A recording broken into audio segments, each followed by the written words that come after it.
Assalamu alaikum wa rahmatullahi wa barakatuh. Bismillah ar-Rahman ar-Rahim. Today's lesson is about the Arabic definite article al, which we say al at-ta'rif, the defining al. Al, as you can see, al at-ta'rif. Okay, that's the title.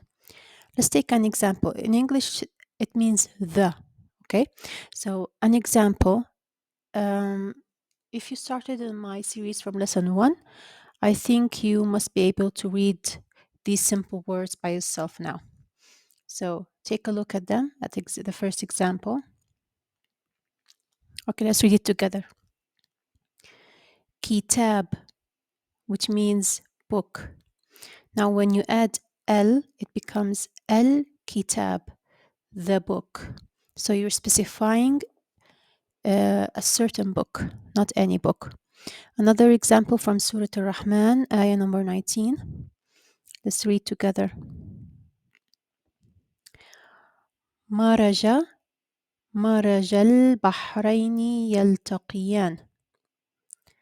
Okay, so we're gonna just take the one word, Bahrain. As you can see, Bahrain, it means two seas. When you add the al, it becomes al-Bahrain, the two seas. Okay, so how do we pronounce it?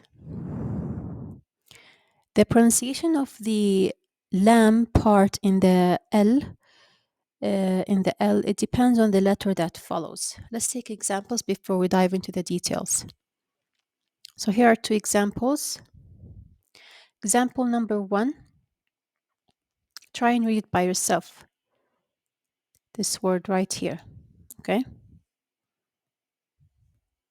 So we say Shams. It means sun. When you add L, it becomes Ash-Shams, the sun. So if you notice, I said Ash-Shams, not Al-Shams. Okay. So it's like the pronunciation of the lam is hidden, and we went directly from the hamza at the beginning to the sheen, Ash-Shams. Now the other example is, read it together, Qamar. Qamar, it means moon. Al-Qamar, the moon. Okay, so I said the lam part in the L, the defining L, was clear. Al-Qamar. Now, so the first L right here, the first L here, the first L in a Shams assimilates in the letter that comes after it, and right here it's the sheen. So this lam, we call it a lam ash-shamsiyya, solar lam, or you can find it described as the sun lam, solar lam, sun lam. It's called a lam ash-shamsiyya in reference to the word shams, sun. And the second lam right here, as in al-qamar, it does not assimilate in the letter qaf. So we said al-qamar, and it's called al-lam al-qamariyya, the lunar lam or the moon lam, in reference to the word qamar, moon.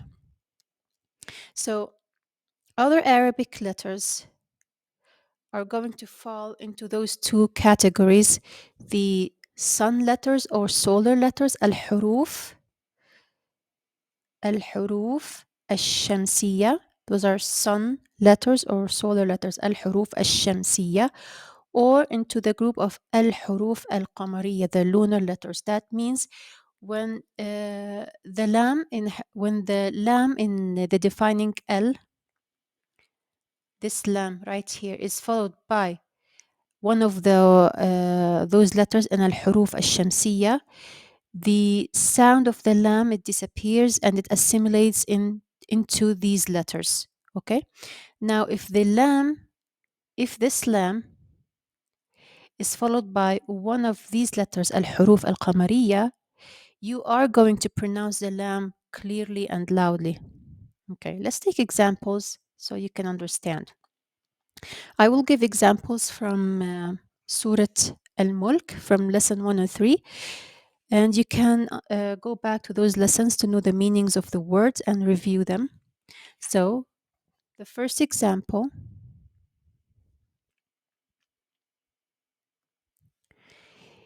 بيده الملك. So as you can see, I said بيده الملك. The lam here in the defining L or L التعريف is pronounced clearly because it's followed by the letter meme. As you can see, meme is in this square right here.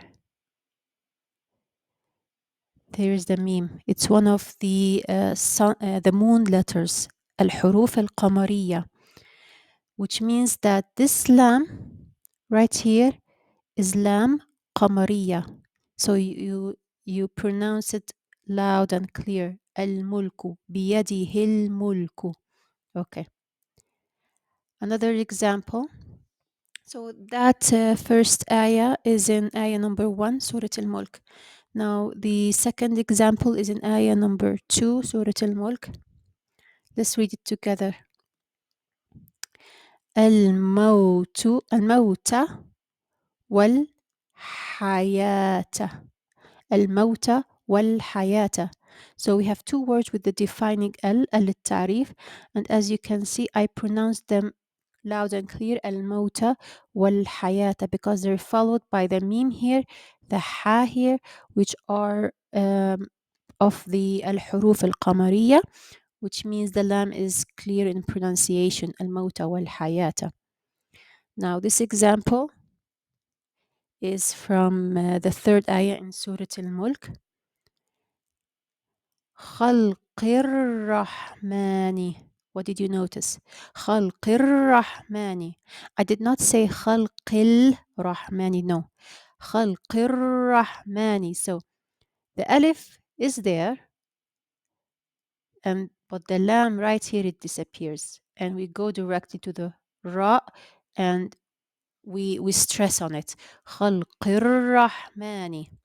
So الراء is one of the الحروف الشمسية, as you can see it right here. Okay. Now this example is from ayah number 4. ثم ارجع البصر. ثم ارجع البصر. So as you can see, البصر, the defining L is in this word, and it's followed by the ba right here. So the lam is loud and clear, and it's a lam al-qamariya, al-basara. Just like in the word al-qamara, you're saying the lam loud and clear. It does not assimilate in the ba. And now this example is from ayah number 5. وَلَقَدْ زَيَّنَّا السَّمَاءَ. زَيَّنَّا السَّمَاءَ. I did not say زَيَّنَّا السَّمَاءَ. No. So you can see that the pronunciation of the lam is hidden. It's not there. It assimilates in the scene, and I'm stressing on the scene. So it's lam al-shamsiyya, and the scene is one of the sun letters right here. There it is. Here is the scene. السماء. Okay. Now this example is from ayah number 8 in Surah Al-Mulk. تكاد تميز من الغيظ. you see, من الغيظ.